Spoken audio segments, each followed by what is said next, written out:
चला मित्रो, आपण पाहत आहोत महाराष्ट्र शासनाच्या द्वारे शालेय शिक्षण व क्रीडा विभागाने एक जॉग्राफीसाठी क्वेश्चन बँक दिलेला आहे आणि त्या क्वेश्चन बँकचे आपण क्वेश्चन आन्सर या ठिकाणी आपण डिस्कस करीत आहोत. ते क्वेश्चन आन्सरबद्दल आपण पाहूया. प्रश्नपेढी म्हणून दिलेली आहे, क्वेश्चन बँक पण दिली आहे, वर्ग 10वीसाठी दिले आहे आणि भूगोल विषयाचे आपल्याला पाहायचे आहे. चला पाहूया आपण. मित्रो, या अगोदर 6 व्हिडिओ आपले तयार झालेले आहे. 6 व्हिडिओ तयार झालेले आहे आणि हा 7वा व्हिडिओ आपल्या समोर काय बरं मी सादर करत आहोत. आणि हा थोडासा आलेखावर आहे. कशावर आहे? आलेखावर. आता मित्रो, ज्या तर मला सांगता येईल त्या तर या ठिकाणी सांगण्याचा प्रयत्न करतो. रेषालेखाचा प्रश्न आहे. बघा, आपल्या आलेखामध्ये काय असते मित्रो माहिती आहे का तुम्हाला? 2 वृत्त, 2 अक्ष असतात. याला म्हणायचं एक्स आणि याला म्हणायचं वाय अक्ष. बरोबर आहे. आणि या वाय अक्षावर आपण काय बरं, या एक्स अक्षावर वर्ष घेऊया. हा पहिला 61चा आहे, हा दुसरा 71चा आहे, मी काहीच घेणार आहे मोजके. तिसरा 81चा आहे आणि चौथा 91चा आहे. मित्रो, त्याच्यात बाकी तुम्हाला थोडंसं ॲडजस्ट करायचं आहे, कारण माझ्या इथे मोठी काही जागा नाही खूप. आणि प्रमाण आपण घेऊया. या ठिकाणी आपण 5चे प्रमाण घेऊया. 10 झाले, 15 झाले, 20 झाले, 25 झाले, 30 झाले. प्रमाण आपण 30पर्यंत घेऊया. चला मित्रो, आपण काय बरं आता पाहूया आपण. 1961ला किती प्रमाण आहे भारतामध्ये? 18. म्हणून आपण काय बरं 18 कुठे येईन? 15. या 18चा जवळपास काय बरं 18 हा या ठिकाणी जवळपास येणार आहे. बरोबर आहे. बघा, ह्या 61च्या अगदी वरच्या भागाला पाहायचं आपण. ठीक आहे. 61च्या काय बरं वरच्या भागाला आपण पाहायचं आहे आणि जवळपास या ठिकाणी 18 इथे आहे. म्हणून आपल्याला रेषा नाही काढायची. लक्षात ठेवा, आपल्याला केवळ काय बरं बिंदू स्थापन करायचा आहे. हा मी बिंदू स्थापन केलेला आहे. नंतर बघा, आपल्याला दुसरा जो पॉईंट आहे 71. बघा, आपल्याला काय दिलेलं आहे? 71 दिलेला आहे आपल्याला त्या ठिकाणी. आणि या 71मध्ये किती दिले आहे? 18.2. आता 18.2 कुठे येईल बरं? या 71च्या आपण वर जाऊ आणि 18.2 थोडेसे मोठे येणार, याच्यापेक्षा आहे की नाही, थोडेसे उंच येणार. चला आपण थोडंसं पाहून घेऊया जवळपास कुठे येणार. 18.2. आता बघा, तिसरा 81ला कुठे येणार बरं? 81ला कुठे आहे? 23पर्यंत गेलेला आहे ना, 23.3. चला, हे 23.3 कुठपर्यंत येणार? 20च्या वर येणार आणि हे 23.3 वगैरे इथे येणार आहे की बरोबर आहे. चला आपण टिंब घेऊया. या रेषेच्या ऐवजी आपण काय घेणार? टिंब घेणार मित्र. हो, बरोबर आहे, टिंब घ्यायचे असते. नंतर आहे 91 आणि 91च्या कुठे आहे मित्र? हो पहा, 25.7. मग आता 25.7 कुठे येईल?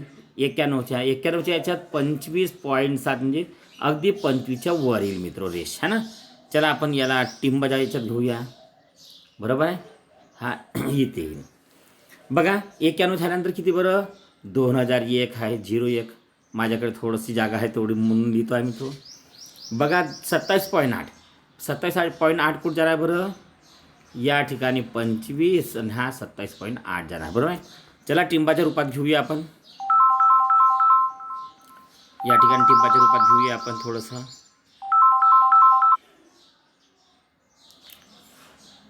टिंबाच्या रूपामध्ये घेऊया आपण. किती? 91ला किती म्हटलं मी? 1ला किती म्हटलं? 27.8. 27.8 आपण टिंबाच्या रूपाने घेऊया. आणि आता बघा, रेषालेख आहे. रेषालेख म्हणजे काय बरं? केवळ आपल्याला काय बरं रेषा या टिंबांना जोडायची आहे. याला म्हणायचं आपण रेषालेख. आपण काय केले? केवळ टिंबाला रेषा जोडलेली आहे, केवळ टिंबाला, आणि याला म्हणायचे आपण रेषालेख. हा आहे रेषालेख. काय आहे हा? रेषालेख. मित्रो, अशा प्रकारे आपल्याला रेषालेख करायचा असतो. अशा प्रकारे रेषालेख तयार करायचा असतो. आता तुमच्याकडे फक्त काय बरं 2011चं स्थापन करायचं आहे. मी जर हा पॉईंट इथे पकडला आपण ना, तर 31.2 म्हणजे कुठे येणार? जवळपास या ठिकाणी येणार आहे ना. तर मग ही रेषा काय बरं अशी जाणार. तर हा जो रेषा जो आहे याला म्हणायचं रेषालेख. एका सगळे पॉईंट आपण एका रेषेने जोडतो. या ठिकाणी मी काय केलेलं आहे मित्र, पहा ना तुम्ही थोडंसं काय केलेलं आहे, मी फक्त एक रेषा जोडलेली आहे, एक रेषा काढलेली आहे, हा रेषालेख. कधी कधी काय बरं, हे एक झाला, इथे समजा ब्राझीलचं काही राहिलं असतं ना, ब्राझीलची आपण पॉईंट घेतली असते, असे काहीतरी पॉईंट आले असते त्यांचे, आणि ही एक रेषा जोडली असती. हे हाही रेषालेख आहे, पण 2 रेषालेखचा आहे ना, 2 रेषालेख आहे. तर अशा प्रकारे मित्र आपल्याला रेषालेख काढायचे असते, अशा प्रकारचा आलेख आपल्याला काढायचा असते, थोडंसं लक्षात ठेवा. आता पहा, 18% नागरीकरण कोणत्या वर्षी झाले, 18% नागरीकरण कोणत्या वर्षी झालेले आहे, चला शोधूया. 18% नागरीकरण 1961ला झालेले आहे. आपण उत्तर देणार 1961ला. 2001 ते 11 या वर्षामध्ये नागरीकरणात किती टक्के वाढ झाली आहे, 2001 ते 11, 2001 ते 11 किती वाढ झाली आहे. म्हणजे आपण काय करणार नेमकं मित्र, याच्यामध्ये काय करणार, 31.2 वजा 27.8 आणि याचे मायनस करणार आपण. 12तून 8 गेले, 4 राहिले, हातच्या पॉईंट हातच्या वापस. 11तून 8 गेले, 3 राहिले, वापस. 3.4% वाढ झालेली आहे. किती टक्केची वाढ झालेली आहे, 3.4. कारण याच्यातून हे मायनस केले, मोठ्यातून लहान संख्या मायनस करेल ना आपण, तर काय बरं ही टक्क्याची वाढ झालेली आहे मित्रो. कोणत्या दशकादरम्यान नागरिकरणाची वाढ सर्वाधिक आहे, सर्वाधिक वाढ पाहूया आपण. 18मध्ये कमी आहे, 18 आणि 23मध्ये जवळपास 5ची आहे, 23 ही किती आहे, जवळपास 5ची, आणि 23 आणि याच्यामध्ये काय बरं 2ची आहे, 2 किंवा 3ची आहे, याच्यामध्ये सुद्धा 2-3ची आहे, आणि 31 आणि याच्यामध्ये काय बरं 4च्या जवळपासची आहे. म्हणजे आपण असं म्हणणार 71 ते 81 दशकामध्ये ही वाढ, नागरिकांची वाढ सगळ्यात जास्त झाली आहे असं आपल्याला म्हणावं लागेल मित्र. अशा प्रकारे हा आलेखाचा प्रश्न आपल्याला सोडवायचा असतो. आपल्याला या ठिकाणी आपण हा आलेखाचा प्रश्न सोडवलेला मित्र हो. चला आपण नेक्स्ट क्वेश्चन पाहूया. नेक्स्ट प्रश्न काय म्हणतो, खालील आलेखाचे वाचन करून त्या खालील प्रश्नाची उत्तर लिहा. खालील आलेखाचे वाचन करून त्या खालील प्रश्नाची उत्तर लिहा. आता आलेख पाहूया. हे आपल्या पुस्तकात बी दिलेले आहे आणि मला वाटते हे मी डिस्कससुद्धा केलेले आहे. आणि पहा, आपल्याला या चारही आपल्याला आलेखाचा विचार करून आपल्याला काय बरोबर उत्तर द्यायचे आहे मित्रो.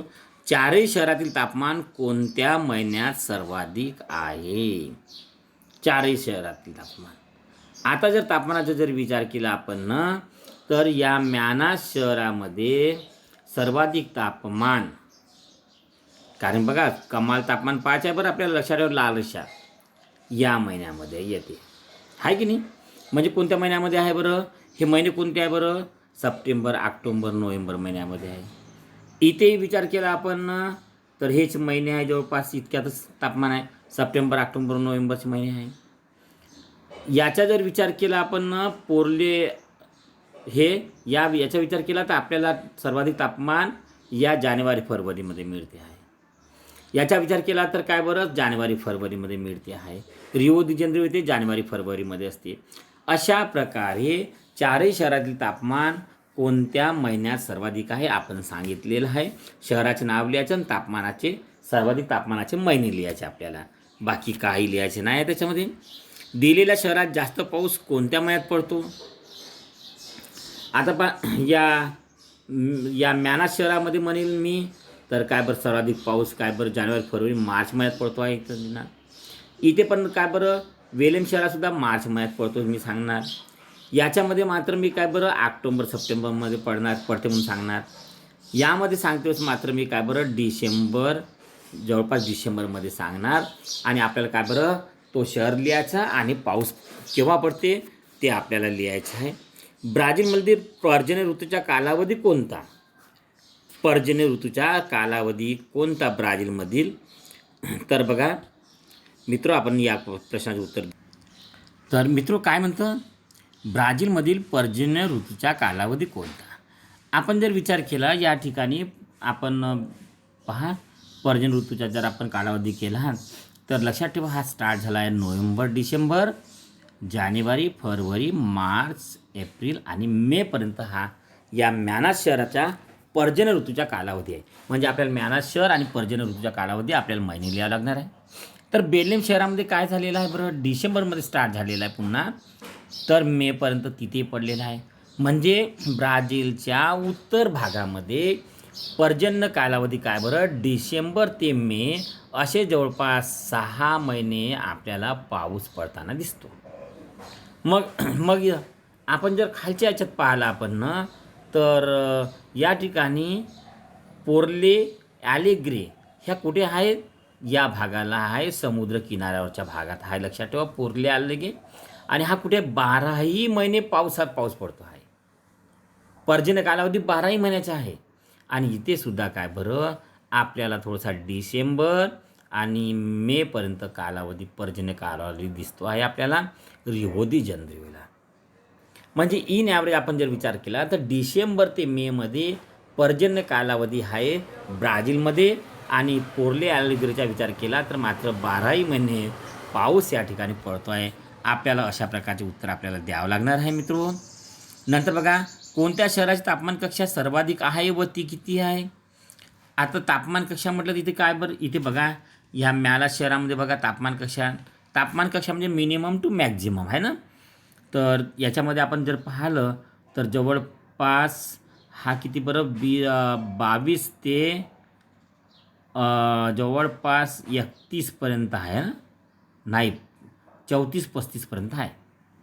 22 ते 34-35 म्हणजे काय बरं, जवळपास नाही म्हटलं 10-11चा फरक आहे. 10 ते 11चा फरक आहे, बरोबर आहे तापमान कक्षेमध्ये.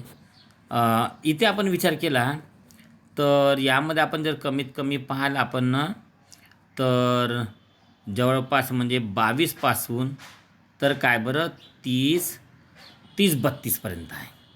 22 पासून 30-32पर्यंत म्हणजे कमी आहे. याच्या तापमान कक्षाचा विचार जर आपण केला, तापमान कक्षेच्या पोर्ते ॲलेग्रेचा विचार केला आपण तापमान कक्षेचा, तर या ठिकाणी मात्र काय बरं 10 ते 30 असा तापमान कक्षा आहे, बरोबर आहे. 10 ते 30 आहे. आणि इथे किती आहे बरं, आपण विचार केला तर जवळपास 18 ते 30. पण याच्यामध्ये सगळ्यात जर पाहायला आपण ना, तर हा 30च्या आतमध्ये सगळे आहे किंवा आसपास आहे, पण हा मात्र 35च्या आसपास आहे. आणि म्हणून तापमान कक्षा आपल्याला म्यानास शहराची जास्त आहे असं वाटते. तापमान हा म्यानास शहराची जास्त आहे असं आपल्याला म्हणावं लागेल. पहा, म्यानास शहराची तापमान कक्षा कुठपर्यंत आहे, 35पर्यंत गेलेली आहे. म्यानास शहराची तापमान कक्षा जास्त आहे असं म्हणावं लागेल, बरोबर आहे.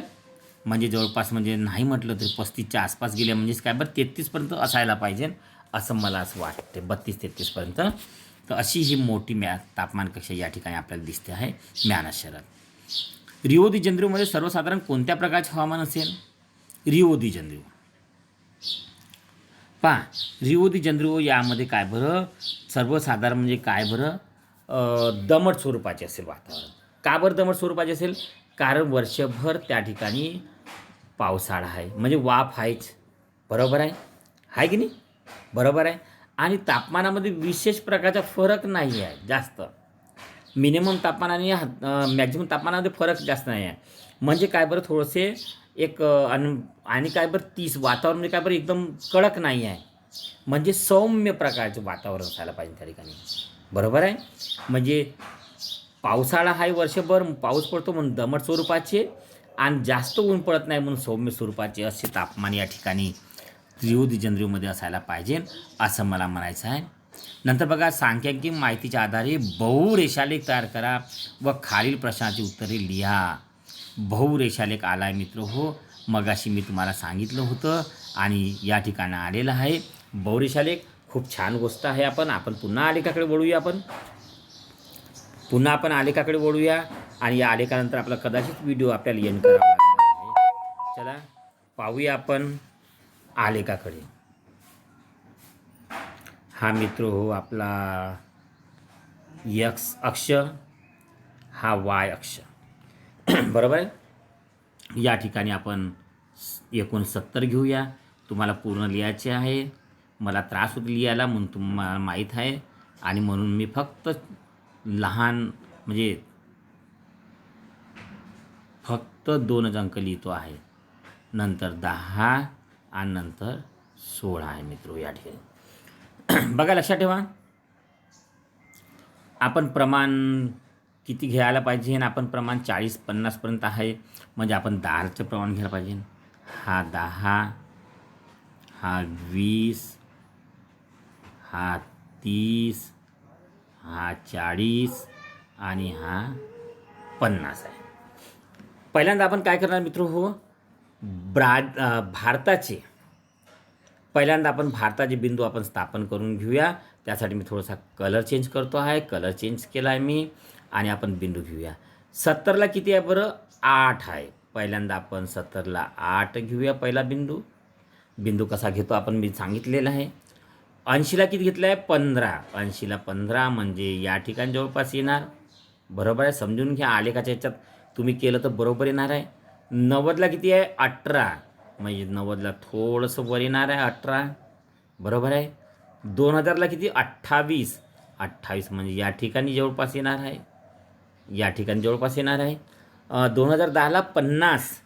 10ला मात्र 50 म्हणजे या ठिकाणी येणार आहे मित्र. आणि 16ला 40 म्हणजे पुन्हा थोडंसं 16ला खाली येणार आहे. आणि मी काय करणार आहे, याची रेष बिंदूंना जोडणारी रेष मी काढणार आहे आणि काढली आहे या ठिकाणी.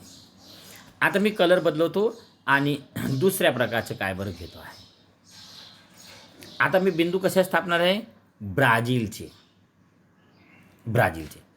आता बा ब्राझीलमध्ये काय बरं? 70मध्ये किती आहे बरं? 17. 70मध्ये 17 म्हणजे हा 20च्या आसपास येणार आहे. हा 17 पकडूया आपण. मग नंतर काय बरं? 80मध्ये किती आहे? 20. हे 80मध्ये 20 आहे मित्र हो. नंतर बघा 90मध्ये 15. 90मध्ये किती आहे? 15 आहे. आपण इथे बघणार आहोत. बरोबर आहे. 90मध्ये 15 आहे. बरोबर आहे. 2000मध्ये काय बरं? 24 आहे. 24 म्हणजे किती येणार? जवळपास इथे येणार मित्र 24. 24 या ठिकाणी येणार 24. 10मध्ये किती? 25. 10मध्ये 25 म्हणजे या ठिकाणी येणार 25. नंतर काय बरं? 26. 26 कुठे आहे मित्र हो? या ठिकाणी आपल्याला 26 आहे जवळपास, आहे ना. आणि आपण ही रेषा काय बरं? जोडणार आहे. आणि अशा तऱ्हेनं आपण 2 रंगाच्या 2 रेषा काढलेल्या आहे. काय काढल्या? 2 रेषाच्या 2 रेषा काढल्या. याला म्हणायचं बहुरेषारेख. आपण हे काय लिहिलं आहे मित्र माहिती आहे का तुम्हाला? हे वर्ष लिहिलेलं आहे. हे वर्ष आहे म्हणून त्या ठिकाणी वर्ष लिहिणार. आणि इकडे काय लिहिणार आपण? हिस्सा व्यापाराचा. इथे लिहिणार व्यापाराचा हिस्सा टक्के असं लिहिणार. व्यापाराचा हिस्सा टक्केमध्ये आपण लिहिणार. आणि हे वर्ष एक्स अक्षरावर घेणार आहे, आपण घेतलेले आहे. आणि हा प्रमाण या ठिकाणी आपल्याला काय बरं? प्रमाण पण लिहावं लागणार आहे. 1 सेमी बरोबर आपण किती 10 वर्षाचं घेतलेलं आहे एक्स अक्षावर. आणि वाय अक्षावर 1 सेमी बरोबर 10% घेतलेलं आहे आपण त्यावर. मित्र अशा प्रकारे आपण रेषालेख काढला होता. आणि तो बॅकचे बटन दबल्यामुळे सगळं गेलेलं आहे. ठीक आहे, पण तुम्हाला व्हिडिओमध्ये मात्र थोडंसं पॉज करून किंवा मागे करून आपल्याला पाहता येते. थोडंसं तेवढं मात्र चांगलं आहे. आता समोरचं बघायचं आहे, कोणत्या देशाच्या स्थूल आंतरदेशीय व्यापारातील हिस्सा जास्त आहे? कोणत्या देशाच्या व्यापारातील हिस्सा जास्त आहे? कोणत्या देशाच्या स्थूल आंतरदेशीय व्यापारातील हिस्सा जास्त आहे? तर आपण कंपॅरिझन थोडंसं करूया. इथे 8 आहे, इथे 17 आहे, 15 आहे, 20 आहे, 18 आहे, 15 आहे, 28 आहे, 24 आहे, 50 आहे, 25 आहे आणि 40 आहे, 26 आहे. तसं पाहिलं तर अलीकडचा जर व्यापाराचा हिस्सा जर पाहिलं तर आपला जास्त आहे. आंतरराष्ट्रीय व्यापाराचा हिस्सा आहे ना, बरोबर आहे ना, आपला हा जास्त आहे. म्हणजे भारतात जास्त आहे. कोणत्या देशात स्थूल आंतरदेशीय व्यापाराचा हिस्सा जास्त आहे? तर आपण म्हणणार भारत देशाच्या आंतरराष्ट्रीय व्यापाराचा हिस्सा जास्त आहे. नंतर आपण पाहूया 80मध्ये ब्राझीलच्या स्थूल आंतरदेशीय उत्पन्नाच्या व्यापाराचा हिस्सा किती आहे? 80मध्ये ब्राझीलच्या 20% आहे. किती आहे? 20% आहे असं आपण म्हणणार. आणि किंवा या ठिकाणी आपल्याला आलेख पुन्हा दिलेला आहे. या ठिकाणी आपण या आलेखाचे सुद्धा प्रश्न आपण पाहणार आहोत. थोडंसं आपला व्हिडिओ पुन्हा 5 मिनिटांत लांबणार आहे, पण मात्र याला किंवाला आपण पाहून टाकूया आपण, आणि नंतर मग मात्र साधा स्तंभालेखाकडे जाऊया. तर बघा मित्रो, या ठिकाणी बघा आलेखाचे वाचन करून त्या खाली प्रश्नाची उत्तरे लिहायची आहे आपल्याला. चेन्नई व उर्वरित ठिकाणाच्या पर्जन्याच्या काळामध्ये तुम्हाला कोणता फरक आढळतो आणि का? बापरे, चेन्नईच्या पर्जन्य मात्र काय बरं,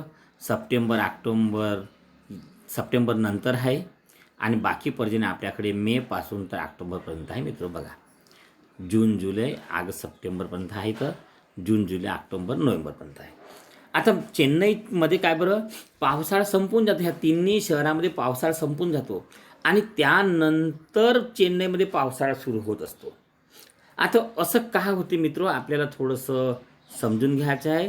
भारताचा नकाशा, या ठिकाणी चेन्नई आहे, बरोबर आहे. या ठिकाणी काय आहे?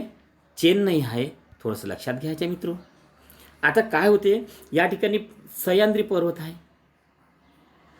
या ठिकाणी हा पश्चिम घाट आणि हा पूर्व घाट आहे. वारे जेव्हा असे वाहतात तेव्हा या पर्वताला अडतात आणि या पर्वतावरून मग इकडे जातात आणि इथे पर्वताला अडतात इकडे, हे सामोर जातात. मग हा पर्वताच्या पलीकडे पर्जन्य छायेचा प्रदेश तयार होतो ना चेन्नईला. चेन्नई पर्वताच्या पलीकडे असल्यामुळे पर्जन्य छायेचा प्रदेश निर्माण होतो. म्हणून आपण पाहतो पावसाळ्यामध्ये चेन्नईला पर्जन्य कमी आहे, बरोबर आहे. पर्जन्य छायेचा प्रदेश निर्माण होतो आणि म्हणून चेन्नईला पर्जन्य कमी आहे. आता हेच वारे, काही वारे असे पण जातात, हे वारे जेव्हा रिवर्स होतात, माघारी मान्सूनमध्ये येतात, तेव्हा ते काय बरं, बंगालच्या उपसागरावरून येतात. कोणत्या? बंगालच्या उपसागरावरून हे वारे येतात. कोणत्यावरून येतात? बंगालच्या उपसागरावरून. हा बंगालच्या उपसागर आहे मित्र. आणि या उपसागरावरून हे वारे परतीला येतात, तेव्हा मात्र काय बरं, या पर्वताच्या भागाला अडतात वारे हे, आणि हा अगदी किनाऱ्यावर असल्यामुळे ते भरपूर पाऊस देऊन जातात. माघारी मान्सूनचे वारे या ठिकाणी किंवा पावसाळ्यानंतर जे पश्चात वारे आहे रिवर्स येतात, ते काय बरं, बंगालच्या उपसागरावरून बाष्प घेतात आणि चेन्नईच्या भागामध्ये पाडतात. आणि म्हणून आपण पाहतो की आपला पावसाळा संपल्यानंतर चेन्नईमध्ये पावसाळा सुरू होतो, पावसाळा पडतो. हे त्यामागचं कारण आहे. दिल्ली व कोलकाता यांच्या तापमान वक्रात कोणते साम्य आहे? दिल्ली आणि कोलकाता. चला, दिल्ली आणि कोलकाता तापमान वक्र पहा. बघा, हा कसा आहे, एक विषम आहे. विषम म्हणजे काही महिन्यात अतिशय थंड आणि काही महिन्यात अतिशय उष्ण. इथे सुद्धा याच प्रकारचं कमी अधिक प्रकारचे याच आहे. काही महिन्यात अधिक उष्ण आणि काही महिन्यामध्ये या ठिकाणी अतिशय थंड, इथे काय बरं अतिशय उष्ण. म्हणजे काय बरं, इथे तापमान कसे आहे, विषम स्वरूपाचे आहे. मुंबईला तेवढं जास्त विषम नाही, सम आहे. बघा, लक्षात ठेवा, मुंबईला सम तापमान जास्त आहे, चेन्नईला पण सम आहे. पण या ठिकाणी विषम प्रकारचे तापमान आहे.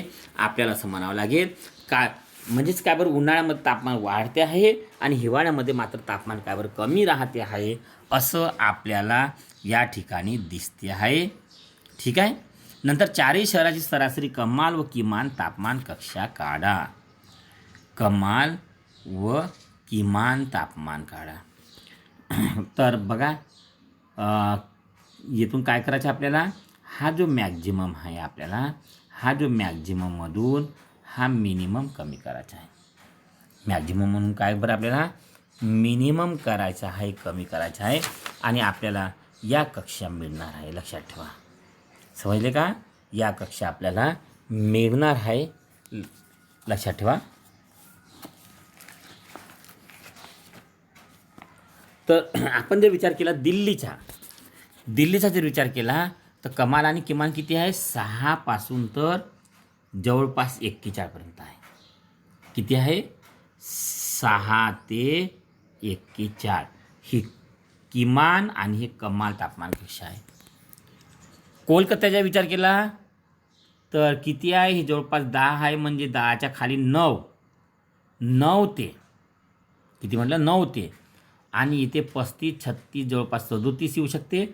9 ते 37 किमान तापमान 9 आणि मॅक्झिमम तापमान 37 आहे. बरोबर आहे.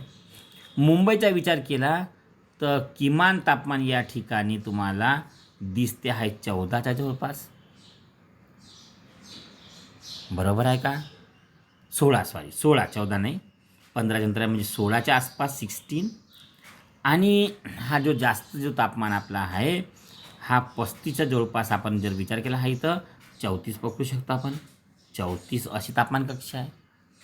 चेन्नईची गोष्ट केली आपण, मिनिमम किती आहे, जवळपास 20 आहे. 20 म्हणजे थोडंसं जास्त आहे म्हणून 21 घेऊया आपण. आणि हा किती आहे 40. बरोबर आहे, 40 आहे. 40ला थोडंसं कमी आहे आणि म्हणून काय बरं 39 घेऊया. अशा तऱ्हेनं आपल्याला तापमान कक्षा लिहायचं आहे. शहर लिहायचं आहे, कमाल तापमान, किमान तापमान, कमाल तापमान. कोलकाता किमान तापमान, कमाल तापमान. अशा प्रकारे आपल्याला याचे उत्तर लिहिता येईल, लिहावं लागणार आहे. मग बघा, कोणत्या शहराची तापमान कक्षा कमी आहे व त्यावरून कोणता अंदाज कराल.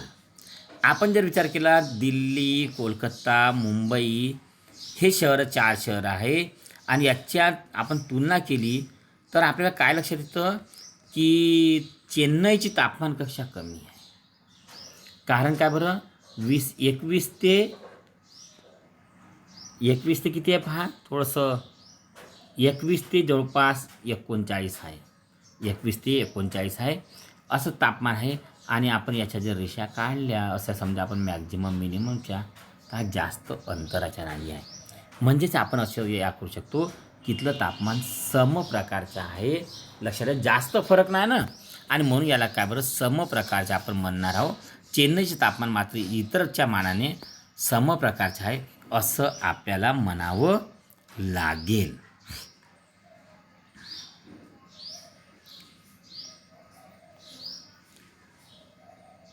ठीक आहे. कोणत्या शहरात तापमान कक्षा जास्त आहे व त्यावरून हवामानाचा अंदाज करा. बरोबर आहे. कोणत्या शहराची तापमान कक्षा जास्त आहे आणि त्याच्यावरून काय अंदाज करायचा आहे, तर आपल्याला असं लक्षात येतं. विशेषतः दिल्लीचा आपण विचार करूया आपण. तापमान कक्षा अगदी फरक आहे, खूप फरक आहे. याच्यापेक्षा काय बरं फरक आहे, इथे विषम वातावरण आहे, लक्षात ठेवा. आणि इथे वातावरण कसं आहे, विषम आहे असं आपल्याला म्हणावं लागेल. कारण हिवाळ्यात खूप थंडी आणि उन्हाळ्यामध्ये खूप उष्णता, अशा प्रकारचा आपल्याला तापमान कक्षा या ठिकाणी जास्त दिसते आहे. आपण याची रेषा फाडली तर कमी दिसते आहे. हे काहीसं बरंचसं सम आहे. इथे सुद्धा काय बरं बरंचसं तापमान सम आहे, पण इथे तापमान मात्र अतिशय विषम आहे असं आपल्याला म्हणावं लागेल. मुंबईचे तापमान व पर्जन्यमानाच्या आधारे हवामानाचा अंदाज करा. आपण मुंबईचा विचार केला तर समुद्राकाठचं शहर आहे. बरोबर आहे. काय बरं, जवळपास म्हणजे समुद्राकाठचं आहे. बरोबर आहे. आणि त्यामुळे काय बरं, या ठिकाणी लक्षात ठेवा, आपण विचार केला तर समुद्रकाठचं असल्यामुळे आणि पावसाचा महिना पण मे डिसेंबर वगैरे, इकडं जानेवारी पण दाखवते आहे. असं असल्यामुळे या ठिकाणी दमट स्वरूपाचं वातावरण आहे. बरोबर आहे. कोणत्या प्रकारचं वातावरण आहे, दमट स्वरूपाचं वातावरण आहे, पण मात्र उष्ण आहे. तापमान कसं आहे, उष्ण आहे. उष्ण आणि दमट आहे असं आपल्याला म्हणावं लागणार आहे. चला मित्रो, या ठिकाणी आपला व्हिडिओ संपवावा असं वाटते, कारण अर्धा तास झालेला आहे. चला मित्रो, भेटूया आपण नेक्स्ट व्हिडिओमध्ये आपल्या याच PDF फाईलमध्ये, जवळपास 8वा व्हिडिओ.